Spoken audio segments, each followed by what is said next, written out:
Sebagaimana kita ketahui, penyakit yang disebabkan virus ini adalah self-limiting disease. Jadi memang sebenarnya akan membaik sendiri. Tapi tentunya kita harus bantu untuk menjaga daya tahan tubuh kita juga menjadi lebih baik sehingga proses penyembuhan tadi juga cepat.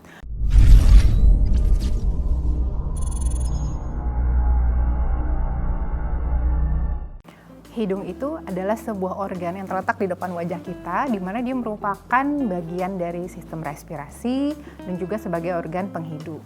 Jadi pada saat udara masuk ke dalam rongga hidung, yang pertama ada fungsi filter. Jadi dia menyaring udara yang kotor. Nah, di sana juga partikel-partikel debu, virus ataupun bakteri dan alergen biasanya akan terperangkap di rambut-rambut atau bulu yang terdapat di rongga hidung kita.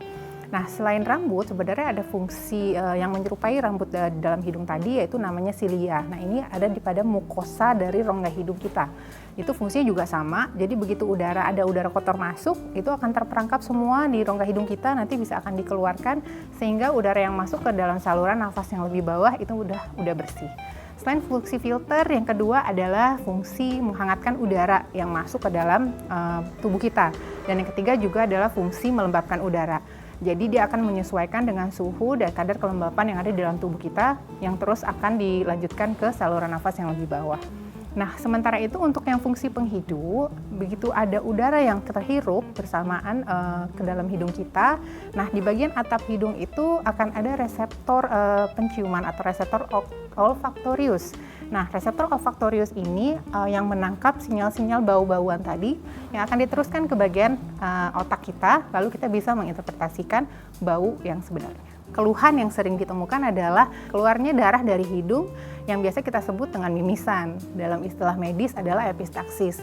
Nah, memang angka kejadian dari mimisan ini sendiri paling banyak adalah pada anak-anak berusia 3-10 tahun, di mana lebih besar kecenderungan untuk mengorek-ngorek hidung atau pengaruh udara yang terlalu kering, sehingga insidensnya menjadi lebih tinggi.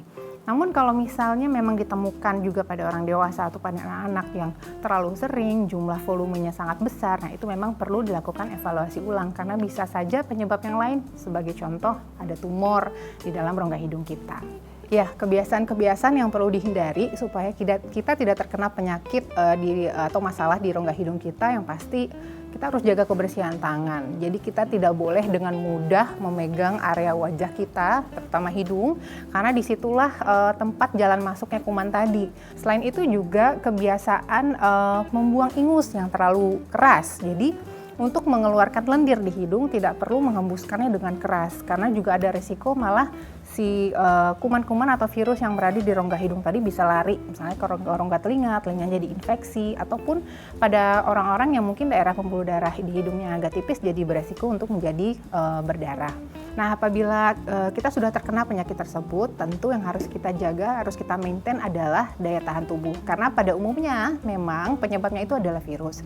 Sebagaimana kita ketahui, penyakit yang disebabkan virus ini adalah self-limiting disease. Jadi memang sebenarnya akan membaik sendiri. Tapi tentunya kita harus bantu untuk menjaga daya tahan tubuh kita juga menjadi lebih baik sehingga proses penyembuhan tadi juga cepat. Sudah otomatis berarti yang langkah pertama kita harus istirahat yang cukup. Kemudian kita juga harus input atau hidrasi dengan minum air putih yang cukup. Jadi jangan sampai kekurangan cairan juga.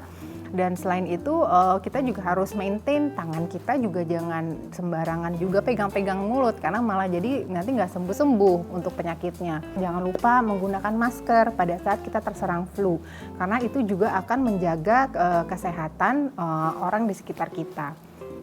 Jadi untuk pencegahan supaya kita tidak terkena penyakit yang berhubungan dengan hidung, yang pertama tadi harus rajin cuci tangan, kemudian yang kedua tidak boleh menyentuh area wajah apabila tidak diperlukan, terutama apabila tidak yakin bahwa tangan sendiri sudah bersih. Kemudian yang ketiga sebenarnya adalah mungkin sudah banyak yang tahu ada istilah cuci hidung. Jadi menyemprotkan cairan salin atau biasanya menggunakan NaCl yang 0,9% itu disemprotkan ke dalam rongga hidung kita. Nah, fungsinya di sini adalah untuk menjaga supaya ketahanan hidung kita menjadi lebih baik. Sekian penjelasan saya mengenai hidung. Saya Dr. Hamidah Hayati Faisal, spesialis THTKL. Sampai jumpa di episode berikutnya.